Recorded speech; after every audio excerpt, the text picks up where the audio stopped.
Welcome to the Perfectly Preserved podcast. I'm your host, Jenny Gomes. And I'm Anna Cash. Here we come together to bring you a podcast all about preserving food safely, easily, and dare I say perfectly at home. We are master food preservers, moms, wives, and we love talking about canning. Ready to can like a master preserver? Let's get into today's episode.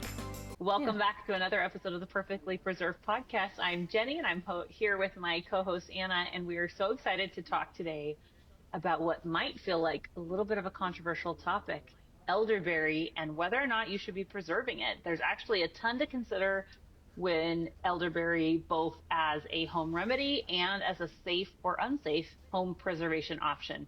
Before we dive in, thank you so much to everyone who has left us a review. It seriously helps our podcast so much reach the earbuds of other canners when you leave us a review. It also helps when you share it with a friend. So thank you so much for that. Let's dive in to all things elderberry. Anna, if you were to describe what you think of when you think of elderberry, what do you think of? I don't know. For me, elderberry is like this, I don't want to say almost mythical, but it's like this syrup that people in healthy moms groups that they talk about. Oh, if you're feeling under the weather, just take a spoonful of elderberry and it has magical healing qualities. And we're not here to say definitively one way or the other, but we definitely are going to talk about it, about how to preserve it. We're going to talk all about it. So hopefully this isn't 100% controversial, but we do want to talk about it. Yeah. So elderberry has definitely been super hyped up as one of those things that people will say, if you can, do you can your own elderberry? And I've been asked about it a lot. It grows prolifically where I live, both right where my home is and then up in the mountains. And which is unique, I think, because I'm sure that lore, that crunchy mom, homesteady lore probably has spread to parts of the nation where it isn't local. So one thing that I was really thinking about when planning this episode was the mom or the family that's trying to boost their kids' immunity, but they don't have that foraging, basically that free elderberries. Should they spend the money to get their hands on some elderberry? That was really the person I was thinking of when we were thinking about this episode. But we're going to start with the most important information that we could share that is 100% a fact. There are a couple types of elderberries, and some are absolutely not acidic enough for safe water bath canning. I didn't know this because the only kind that grows near me, I'm at the very tip top of California, is the kind that's safe to water bath can. So lucky for me, I don't have to change what I do or what I know about elderberries, but there are a couple different types of elderberries that are not safe for canning because they are not acidic enough. And then today we're referencing a couple different articles from the Oregon State University Extension Office. And then I guess I'll start with the one that says, play it safe when preserving elderberries. So elderberries are native to North America. They're a popular landscaping herb. They're actually very pretty. I feel like the green leaves are pretty. The berries are pretty. But there's a couple types that if you're thinking of canning or sourcing them from someone, you need to know which kind you're getting. Blue elderberries are native to the West. You can use them in any canning recipe as you would a high acid berry, just like blackberries, blueberries, or strawberries. I would say almost sky blue because their blueberries are powdered with a natural powder, a powdery appearance. It's a dusky blue when they're ripe. So they're sky blue. They're very pretty. Like they're the color of your eyeshadow if it's 1986, right? They're very blue. Yes. They're really pretty. Their leaves are pretty nondescript, I would say, not notable, but it's the powdery appearance of their elderberry, the berries when they're ripe that would signal safe. The powdery, sky blue, safe, and they're native to the West. The American elderberry, native to the eastern United States, they have been domesticated and they're available in nurseries. Their leaves are a lot, to me, they look skinnier in this picture. Yeah. They have different colors of berries and they do not have the powdery coating. They are safe to freeze, safe to dehydrate, but do not use them like a high acid fruit. Research in both Oregon and Missouri have shown American elderberries vary in acid content and are not consistently below the 4.6 pH, so they're considered a low acid food. You could easily freeze them, dehydrate them, but I wouldn't can them. So if I were you and I lived in anywhere where these blueberries are blue and not the dusky, powdery, whited coating, I would be very thoughtful about where you get your elderberries from whom you purchase them. If you bought any kind of elderberry tincture, elderberry tea, elderberry anything, I would ask which cultivar are these? Are these American elderberries? Are they blue? What do they look like before you process them? There's also another kind called a European elderberry, and they are also domesticated, and they are like, their berries look in this picture much bigger and very dark, very black purple, and they are high in acid. But they are difficult to distinguish from the American elderberries. Be thoughtful then. And then there are red elderberries. And I actually, okay, this is Monday. On Saturday, I was hiking with friends in the mountains and came across a bunch of red elderberries. And I thought, these must be elderberries, but I had never seen red ones in person. And sure enough, this picture is exactly like what I saw in the mountains. So they look exactly the same as the blue. Their leaves are the same, but the berries are a beautiful bright red. There's not enough research done on these red ones, but they do have a higher toxin concentration, which we're going to talk about, particularly in the seeds. So it would not be wise to use these for food preservation or for eating. If you were starving in the mountains and you ate these, you'd end up with a bellyache or worse. So I wouldn't use the beautiful red ones.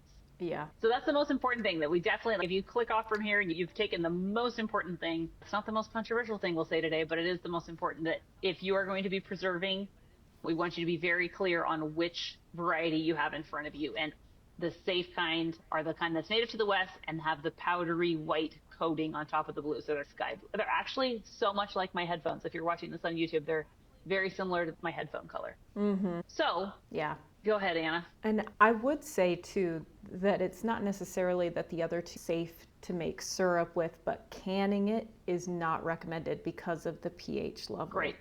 So the red ones were like, the information isn't out. We don't want to use the red ones at all, but the European or the American elderberry, those are safe to use, but not for canning because of their low acid process. Right. Let's talk about whether or not elderberry is the magical cure, immunity boosting, make you better when you're sick thing that so many people on the internet are sharing when they are selling you some of these supplements. What have we found, Anna? Well, we are going to link an article by the Consumer Reports about Natural Cures Guide, basically like talking about different things, supplements or practices. It even goes into like massage, but they are saying that not necessarily that elderberry is going to prevent you from getting sick, but it can help you, that can help in the aid of getting better if you are feeling unwell. I don't know. What are your thoughts about this? So Consumer Reports, I love them because they are not for profit and they just test all the things. And I actually subscribed to them when we were starting our home remodel so that I could read about like which dishwasher is most likely to not break down and get my dishes clean, and for that type of unbiased information. And I just love this article because it covered a ton of different home remedies, and it is more than happy to give credit where credit's due, but where there's information lacking or evidence in the contrary, it's just very interesting to read. And I think what probably has happened in the elderberry world is that there's a lot of people who are able to make money off of selling elderberry. I think it kind of has some of that like lore around it because it's like a beautiful color. It just has a wonderful mix of the homemade, and it's like you can get it, but it's not everybody can have it. It's thriving off of some really good PR. And the research indicates, we've read both, that it's inconclusive, like maybe it helps, maybe not, in terms of helping you get better when you're sick. And then some just said flat out, it doesn't make any difference at all. Like the Consumer Reports article pointed out that when people were sick and either they were given a placebo or they were given elderberry, there was no change in the duration or severity of their symptoms. I also think elderberry's really been given a lot of hype as like it boosts your immunity, which you might believe would help prevent you from getting sick in the first place. And that is not actually what that means at all. And it's not what elderberry is going to do for you, according to what research we were able to find. which is kind of a bummer because it feels really great to be preserving something that you want to feel good about giving your kids before they head back to school or before you travel in an airport or whatever. That feels really good to do that. But based on what we've read, and again, we'll link what we read, I don't think that I would feel very confident saying to our listeners, I would not spend an inordinate amount of money getting your hands on elderberry, because the benefits that we can feel confident saying it will give you are the same as many other healthy foods that you probably have much easier access to. Any other vitamin C rich foods, like homemade, if you can get your hands on apples but not elderberries for an affordable price, I think your time and money would be far better spent on something like applesauce or oranges or anything that's more readily available. Yeah. It is a good source of vitamin C, and like many other wild berries, it does have some other nutrition to it.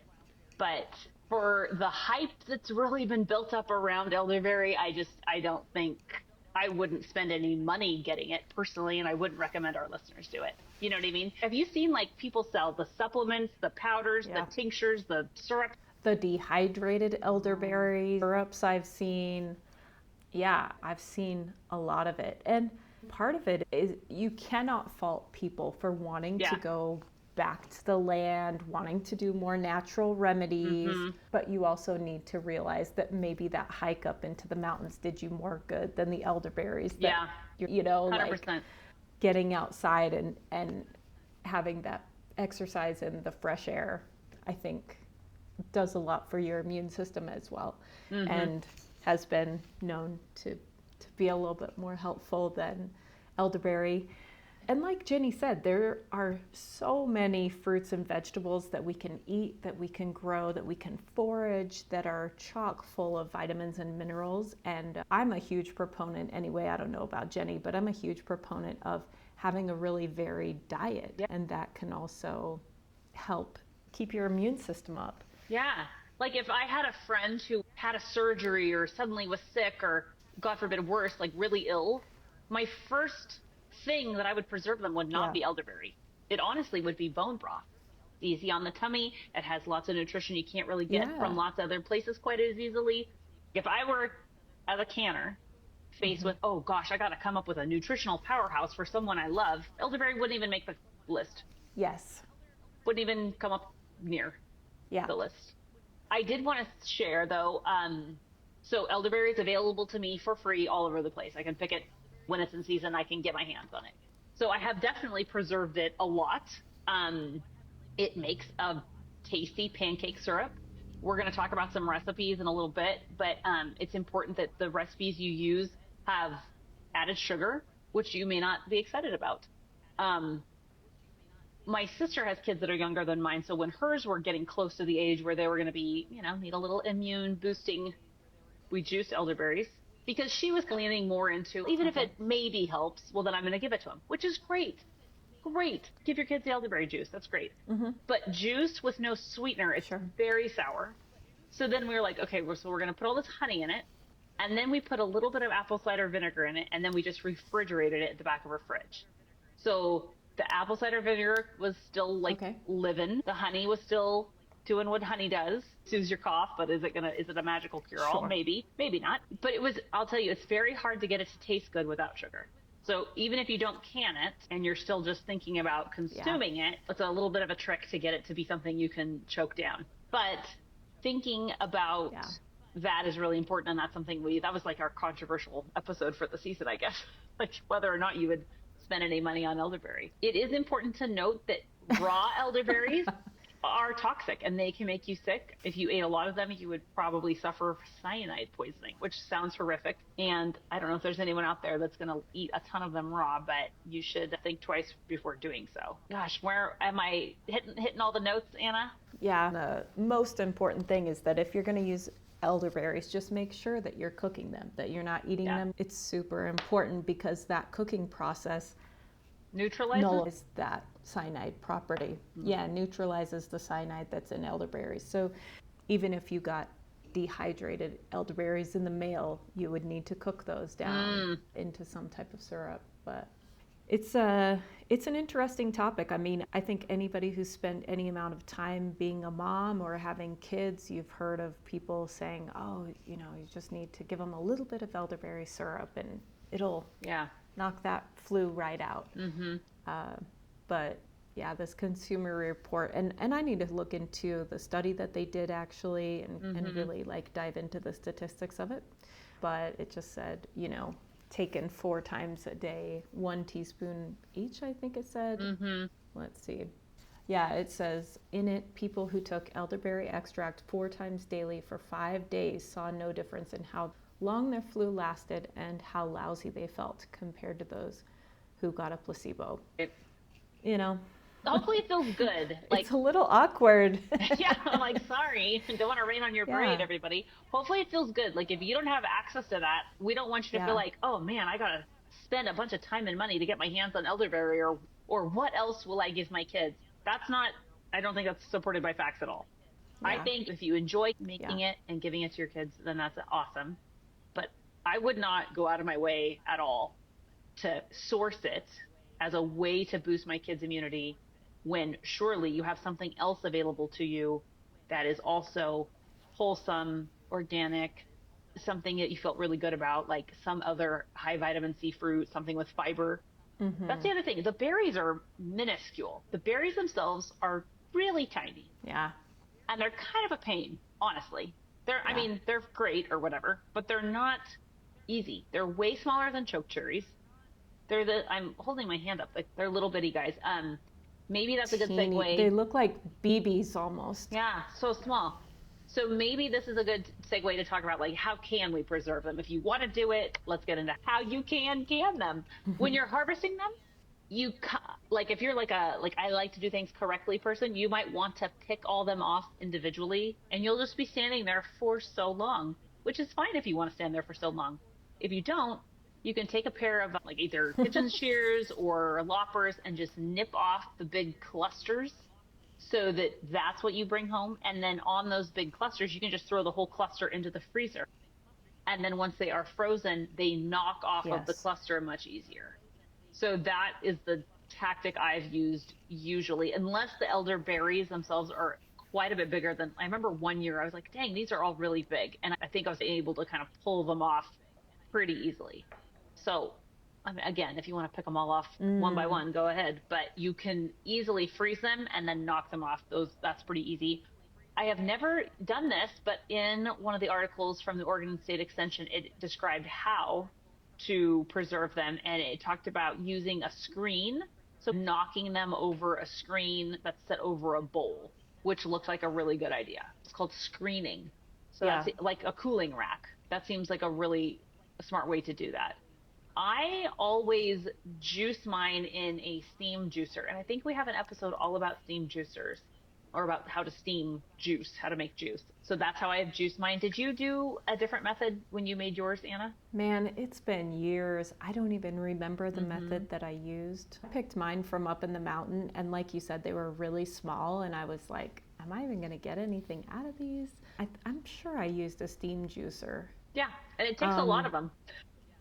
It's not like an easy win. Yeah, I was going to ask you, like, how much juice, how much elderberry juice do you get out of, like, per basket load? Or, like, how, I don't even know. I'm looking on this article from Oregon State, which I just love because it's all fruit that I have near me.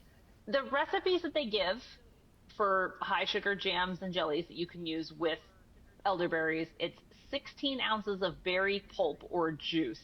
So to get 16 ounces of juice is quite a bit. Like, I don't know, a 5-gallon bucket full of the clusters. Do you think that's a good guess, Anna? Quite a bit, maybe more. Yeah, I mean, you would have to have a lot because they're so little. You have to ask yourself, is the juice worth the squeeze? A lot of work to get it. I think that's what we say if you're going to butcher a rooster or not. Will the juice be worth the squeeze? Will it be worth all the work? But elderberry, I mean, you can do it. Such a hilarious. Absolutely. Well, good. That's what I think about currants. I'm like, is the juice worth the squeeze? Because they're small too, right? Yeah. Yeah, you got to ask yourself, do I really want this? I would say at least, at least a full hopper's worth in your steam juicer. At least. For 16 ounces of juice, it's not very much. It's not very much. Yeah. So once you steam them, with that juice, you would follow a high acid water bath canning recipe for syrup, like pancake syrup, or a sweetened juice. And you can add spices if you want. The one time we did this, I did this with my sister. We did add, I want to say clove and maybe ginger. We were just trying to like Oh, make it sure. as warming. Did it help? I don't know. God only knows. But if you have those things on hand and you want to do it, it tasted pretty good with the honey, the apple cider vinegar, and some spices. And Okay. maybe that will feel amazing to you. Maybe you should do that. The thing that I would make again and again with it is a beautiful purple jelly. Beautiful blue ribbon jelly. Prettiest jelly at the county fair. But that is not what you probably think of when you think of elderberry. You think of like of curing cancer. But this is just jelly for your toast. Right. And I don't know about you, Jenny, but when I made elderberry syrup, it wasn't like, oh, this is so delicious, I want to eat a lot of it. I feel like you really have to add a lot of sugar or other flavors to it. With sugar, so this Oregon State says for 16 ounces of juice, you do 19 ounces of sugar. So yes, that's a lot of sugar. If you're new to this, that's quite a bit of sugar. I think the flavor of elderberry is nice, but it's not, hold the presses. It's good. It's great, but it's not my absolute favorite. My dad actually really likes it, and it's like part of his nostalgia, like his mom made it. It's very pretty. We have it growing on the ranch. It's very pretty. It's tasty, it's sweet, it's fruity.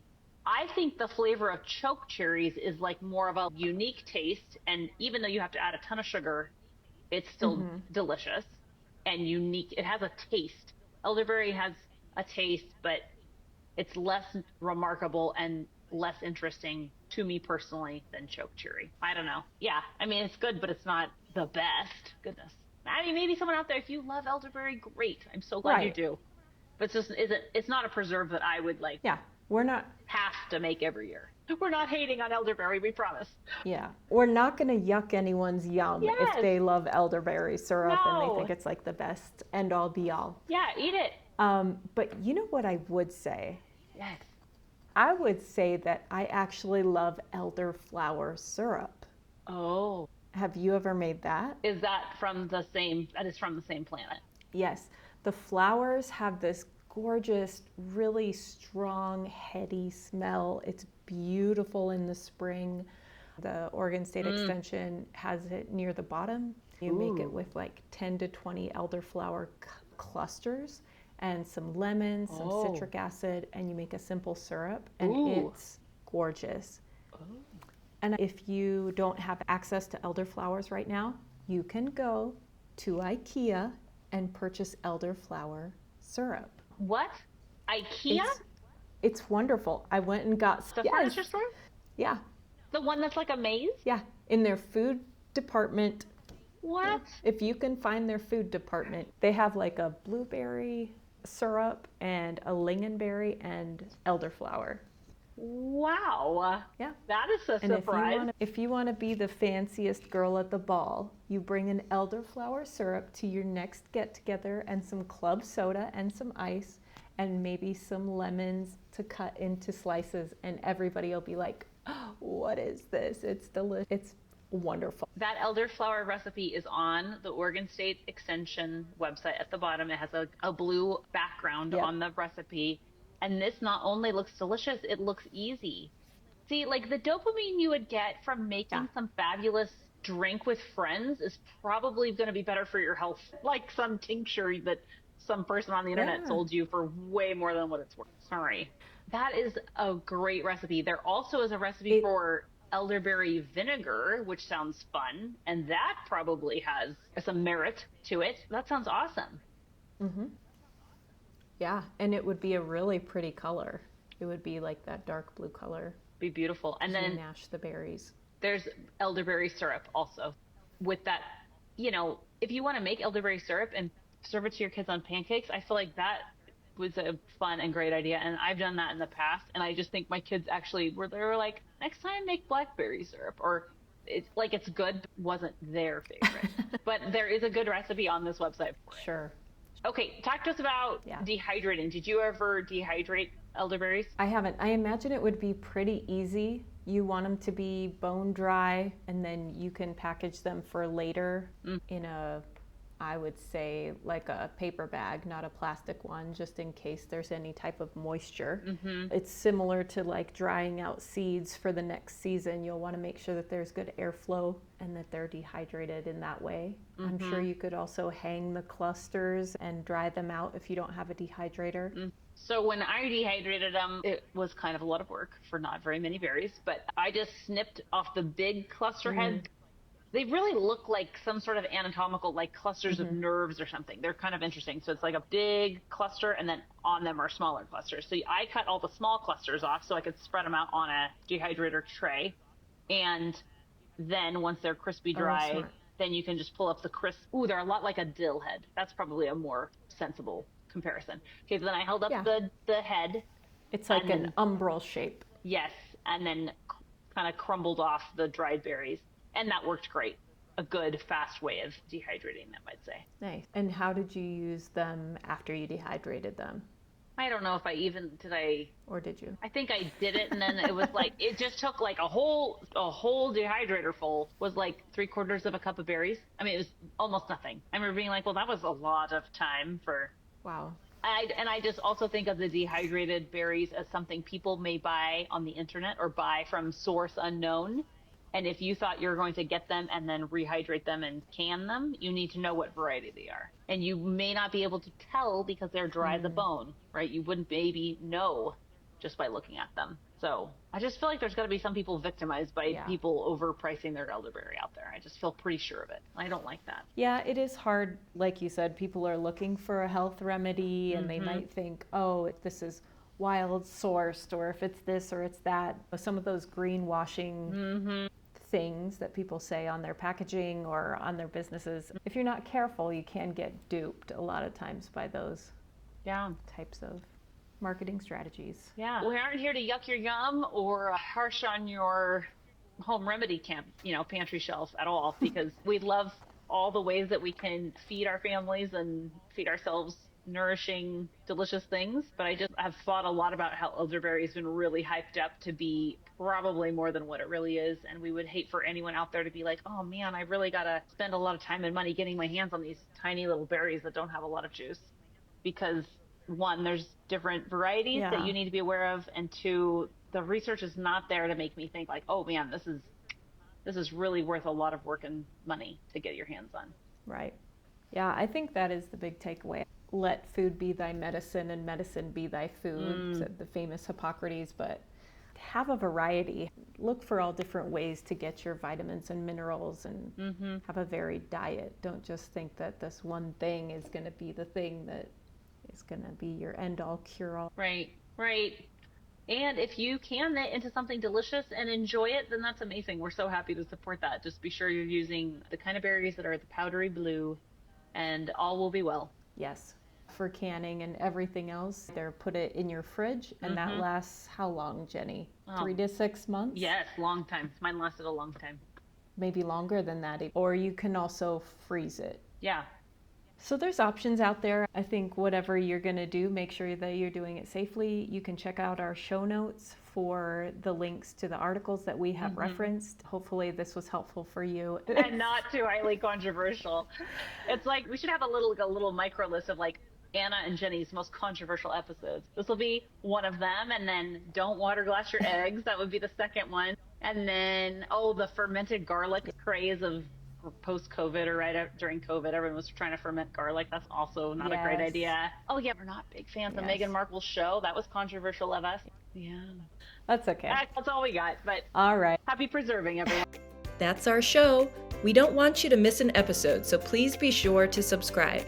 If you found this episode helpful and informative, please give our show a rating and review. It only takes a few seconds and it really helps our show grow. Follow us on social media at Smart Home Canning and at The Domestic Wildflower.